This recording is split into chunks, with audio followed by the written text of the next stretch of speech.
Occupational English test. Listening test. This test has 3 parts. In each part, you'll hear a number of different extracts. At the start of each extract, you'll hear this sound. You'll have time to read the questions before you hear each extract, and you'll hear each extract once only. Complete your answers as you listen. At the end of the test, you'll have 2 minutes to check your answers. Part A. In this part of the test, you'll hear 2 different extracts. In each extract, a health professional is talking to a patient. For questions 1 to 24, complete the notes with information that you hear. Now, look at the notes for Extract 1. Extract 1, questions 1 to 12. You hear a gastroenterologist talking to a patient called Martin Rush. For questions 1 to 12, complete the notes with a word or short phrase. You now have 30 seconds to look at the notes.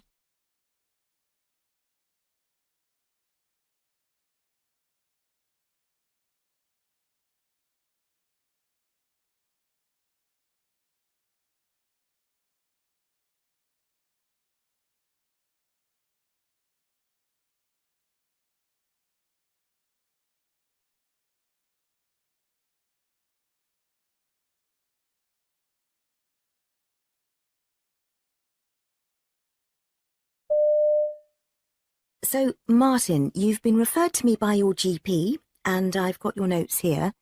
But first of all, perhaps you could tell me in your own words what's brought you here today. Well, it's a combination of things, really. I suspect they're all related. I've been getting really bad heartburn. It's quite extreme and always worse after I've eaten.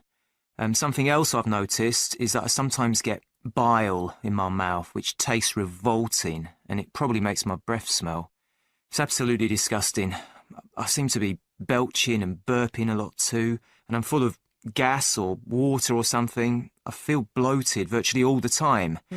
On top of that, it often hurts when I'm swallowing. Something's not right, and it doesn't seem to be improving or going away. Quite the opposite. I can't get comfortable when I'm lying down, so it's affecting my sleep too. Any other symptoms, like diarrhea or sickness? No, nothing like that.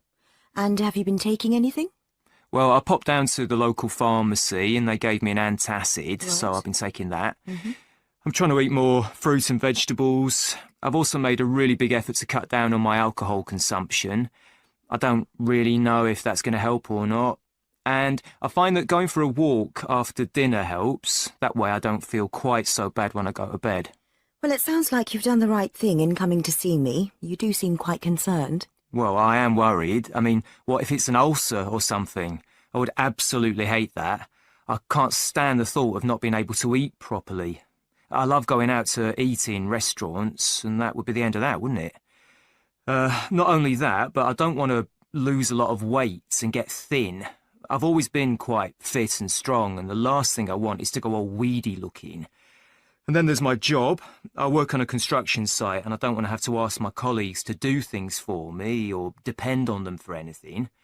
I'm a project manager, so I can't afford to take time off if I'm ill. Yeah, taking time off work would be a big problem for me. From what you've said, I don't think it'll come to that. Could you look into it, though? I mean, do some tests. I reckon that'd give us a clue as to what's going on. I'm just worried I might need to have surgery. That'd be awful. I'd really hate that. OK, well, I think we're getting ahead of ourselves a bit. Could you just talk me through any major illnesses or accidents you've had in the past? Well, there's not much to report. When I was small, I had whooping cough. Then I went travelling around Central Asia 4 years ago and managed to get a bug, some food poisoning thing. And the only other thing was last year I was helping my friend move house. I slipped a disc. I felt my back go when we were picking up a heavy sofa. Right. And one last question before I take a look at you about medication.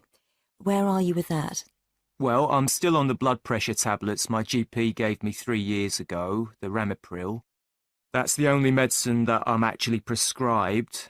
Otherwise, I do tend to take a fair amount of ibuprofen because of the work I do. I get a very sore knee because I'm often working on all fours on pretty hard surfaces. That's about it as far as medication's concerned, though. Okay. Well, thank you for all that background. That's really useful. What we need to do now is...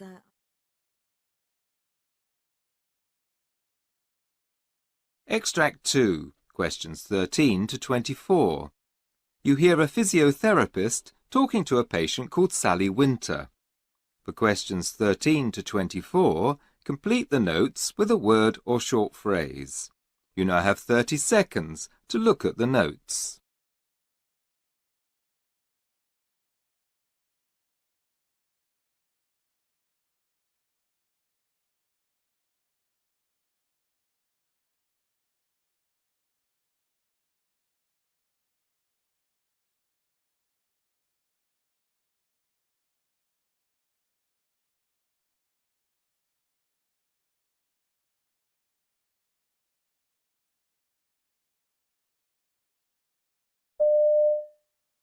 So, Sally, you've been referred to me by your GP, and I've got your notes here. First of all, though, I'd like to hear from you what's brought you here today. Could you tell me how your problems began, what treatments you've had, and anything else you think I may need to know? Well, it all started about 5 years ago. I began to notice a pain in my arm, and it's gradually got worse. Okay. It's a horrible type of pain, a sort of tingling like pins and needles going all the way down my right forearm from the elbow. It's the inside part that's particularly bad, and it occasionally affects my little finger too. Anyway, I've had to come and see you because it's got to the point where I can't work. I cycle for a living. I'm a delivery cyclist, and last weekend I noticed I was finding it hard to use the brakes, and when I turn corners, it's agony. I just can't seem to grip things properly. It's having quite a big impact on my life. I mean, all of the hundreds of little jobs I do every day that I never used to think about now seem almost impossible. This morning I had to ask my son to tie my shoelaces for me. My wrist feels so weak. It's ruining everything. I see. So what have you been doing to manage the pain? Well, I went to see my GP. It must have been about a year ago now. He suggested using ice packs and to rest the arm, so that's what I did. And it did work up to a point, but it's gone beyond that now. So then this friend of mine said I should try CBD oil, as it's supposed to be amazing for that kind of pain. And it is the best thing I've found so far. Okay. But if I know I'm going to be doing a big job and I need my arm and hand to work properly, I take a Panadol beforehand. I see. Now, it says here on your notes that you went to see a chiropractor too. How did that go? Well, I only went once because it's expensive. He gave me some funny exercises to do. I had to squeeze a tennis ball like this, over and over. And the other thing he did was give me an elastic band and put it round my hand. Then I had to stretch it. Oh, and one more exercise where I had to lift a little weight up and down slowly. But it didn't help much, really. To be honest, I stuck to it for about a week, and when nothing happened, I gave up because it felt like a waste of time. I see. Is there anything else I need to know about? Any major illnesses or operations in the past? Well, I had appendicitis when I was a kid, and 2 years ago I went on a climbing holiday in Spain, and somehow I managed to pick up a shoulder injury there, but otherwise nothing major. I've had a few bouts of depression over the past 5 years or so, like when a long-term relationship came to an end, and then when my brother passed away. He had leukemia. But I managed to pull round okay, because I'm very fit. I don't know many other women of my age who are in such good shape. And of course, I'm not overweight either. No, you do look very well, Sally. What really worries me coming here is that it's all going to be a complete waste of time and totally ineffective. I mean, does physiotherapy even work? No offence, but I can't afford any more days off sick. If the problem's ongoing, you know, like a long-term thing, then I'm going to be in trouble. What I really want is steroid injections. Well, a lot of people have doubts about physiotherapy, but I can assure you that it's an extremely powerful form of treatment, and you will see results if you commit to doing the exercises. Okay, but it'd be good if we could at least talk about some sort of surgery. My GP said I had to come and see you first. I don't think it'll even come to that. From what you've been saying, I'm confident that we'll be able to handle this with physiotherapy and over-the-counters.